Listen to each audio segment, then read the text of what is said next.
Gaping wounds, rotting food in enclosures, barren concrete walls stained with excrement. These are just a few of the conditions shown in photos taken by a former employee of Monkey Jungle, an 84-year-old roadside zoo in Miami-Dade County, Florida, that's now under fire for alleged abuse to its animals, including 2 of its longtime primate residents, a gorilla and an orangutan.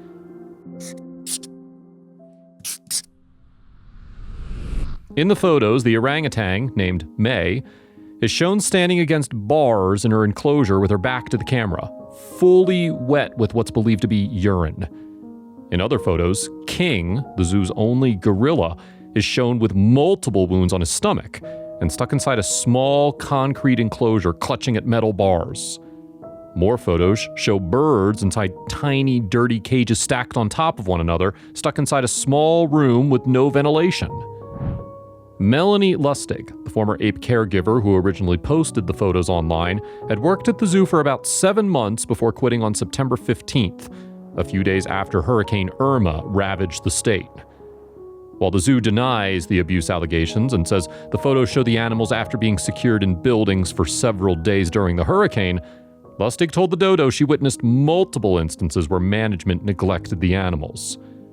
Other examples, she said, included spraying stubborn animals with hoses to force them into different enclosures, denying them food when they wouldn't perform in shows, and improperly dosing out medication, resulting in the death of at least one animal. Every day I found one more thing that made me want to stop working there, Lustig said, noting that her suspicions of abuse started very soon after her hiring. I would have to hold back tears seeing how the animals were treated by management and how they told us to care for them. When I realized I needed to get out of there, my coworkers started urging me to take pictures of everything I could because they felt uncomfortable too. King, the 48-year-old gorilla, came to Monkey Jungle in 1979 when he was about 10 years old. He had previously been forced to perform in circus acts and is still regularly used for shows at the zoo, Lustig said. Also, if you have not done so already, please subscribe to our channel and click that notification bell to get inspired by these animal stories every day. Now back to the story. For the past 28 years, the social ape has lived alone. His 3-part enclosure includes a concrete playroom, a night house where he regularly sleeps, and an outdoor enclosure. Lustig said King often seemed anxious and would excessively pick the open wounds on his stomach.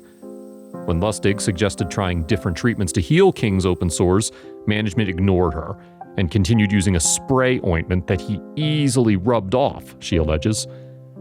May, the 32-year-old orangutan, currently doesn't have access to the outdoor portion of her enclosure, according to Lustig, and doesn't usually like to perform in shows for guests, so she rarely goes outside. Being alone for the past 10 years has really been hard on her, Lustig noted. Sometimes she would get so bored, she'd lay on her back on the concrete for hours. Other times, she'd start picking the paint off the walls to keep herself from going crazy. The release of the photos prompted the Animal Rights Foundation of Florida, or ARF, to call on the USDA to investigate the facility.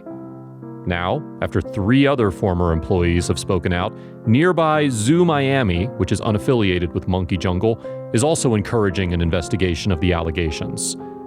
This isn't the first time the zoo has been in the spotlight for cruelty allegations.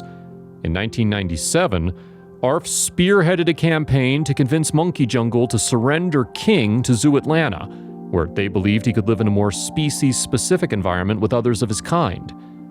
These efforts attracted major attention from famed primatologist Jane Goodall, who also advocated for King to be brought to a facility where he could live alongside other gorillas.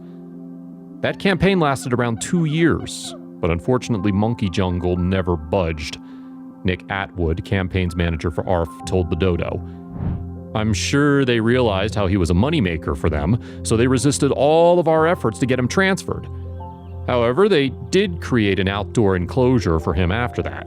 For the first 20 years he was there, he'd been kept inside a concrete building.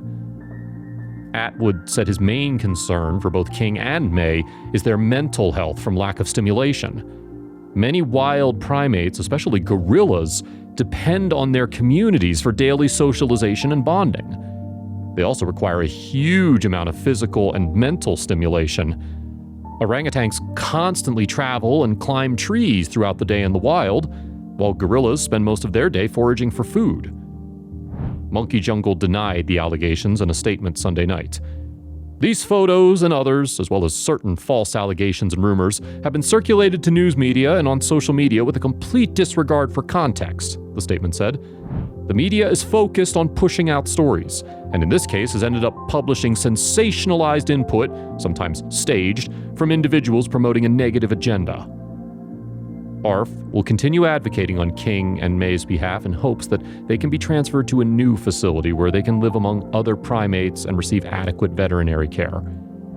Atwood believes May would thrive at a sanctuary like the Center for Great Apes in Wauchula, Florida, while he suggests King may still be a good candidate for Zoo Atlanta.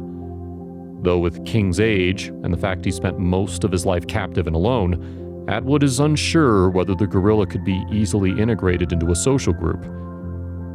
I don't think the people in charge are qualified to help the park get better, Lustig added. My goal is to get the animals the help they need, whether that means a brand new management team coming in and overhauling it all, or to have them brought to a sanctuary. They're amazing animals, and it would be great to be able to have them enjoy life again. If you liked the video, please give it a thumbs up and consider sharing it with your friends and family. Thanks again, and we'll see you in the next one.